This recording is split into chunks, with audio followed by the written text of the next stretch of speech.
శ్రీశైలం నియోజకవర్గ పరిధిలో కురిసిన అకాల వర్షానికి మహానంది, బండియాత్మకూరు మండలాలలో పలు పంటలు దెబ్బతిన్నాయి. అకాల వర్షం వల్ల రైతులు తీవ్రంగా నష్టపోయారు. శ్రీశైలం నియోజకవర్గ పరిధిలో గురువారం రాత్రి కురిసిన అకాల వర్షానికి వరి, పసుపు, మొక్కజొన్న పంటలు తీవ్రంగా దెబ్బతిన్నాయి.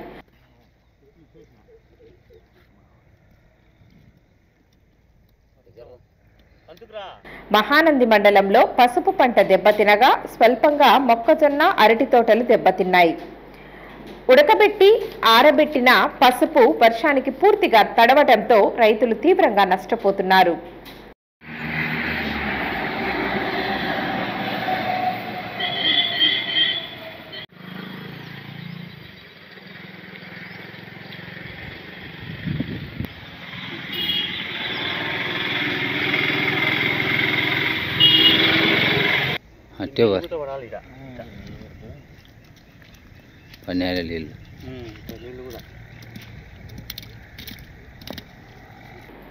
మహానంది మండలంలో సుమారు 350 ఎకరాలలో పసుపు పంట సాగు చేశారు. ఇప్పటికే పసుపును ఉడకబెట్టి ఆరబెట్టారు. పొలాల వద్ద ఆరబెట్టిన పసుపు వర్షానికి తడవటంతో రంగు మారి నలుపు వచ్చే అవకాశం ఉందని రైతులు ఆందోళన చెందుతున్నారు.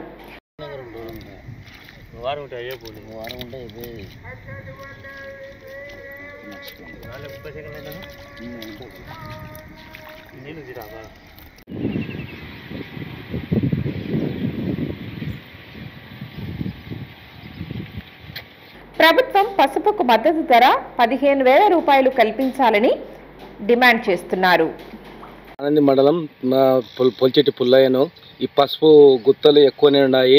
పెట్రోల్ గుత్త దండిగానే వచ్చినాయి. ఈ అకాల వర్షం వలన పసుపు అంతా నానిపోయింది. ఆడాడ అంటి చెట్లు గుత్త పన్నాయి. రైతులకు గిట్టుబాటు ధర కావాలంటే 15,000 నుండి 18,000 వరకు ఇచ్చే గిట్టుబాటు ధర అవుతుంది. ఈ అకాల వర్షానికి చాలా పసుపు వల్ల నానిపోయింది. పసుపు కలర్ తిరుగుతుందని కొద్దిగా రైతులు ఆబోతున్నారు. బండియాత్మకూరు మండల పరిధిలోని కడమల కాల్వ, ఏ కోడూరు, పార్నపల్లె, సంతజూటూరు గ్రామాలకు చెందిన వరి పంట తీవ్రంగా దెబ్బతింది.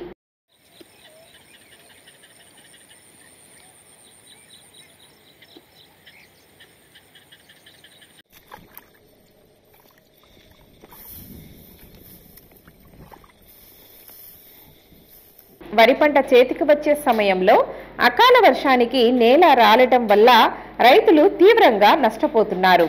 దెబ్బతిన్న వరి పంటను కేసుకెనాల్ ప్రాజెక్టు చైర్మన్ బన్నూరి రామలింగారెడ్డి పరిశీలించారు. కార్యక్రమంలో పలువురు పాల్గొన్నారు. మా పరిస్థితి చూడండి, చేతికి వచ్చిన పంటను కోసుకుంటాం ఒక 15 రోజులు 20 రోజుల లోపల. ఎక్కడి నుంచి వచ్చిందో వాన దేవుడు నీలమటం చేసేసినాడు దేవుడు. అధికారులు ఇప్పుడైనా రైతులను ఆదుకోవాలా అని మేము వేడుకుంటున్నాం. ఈ మీడియా ద్వారా మా బాధలు మీడియా ద్వారా చెప్పుకుంటున్నాం. రైతు దేశానికి వెన్నుముక్క అంటారు. ఏడ వెన్నుముక్క? రైతు ఈ నడ్డిని ఇడుస్తున్నారయ్యా. రైతుని గుర్తించుకోండి, రైతుని కాపాడండి. హలో అండి, నేను మీకు Rakshitha. Please to subscribe Nandyal communications.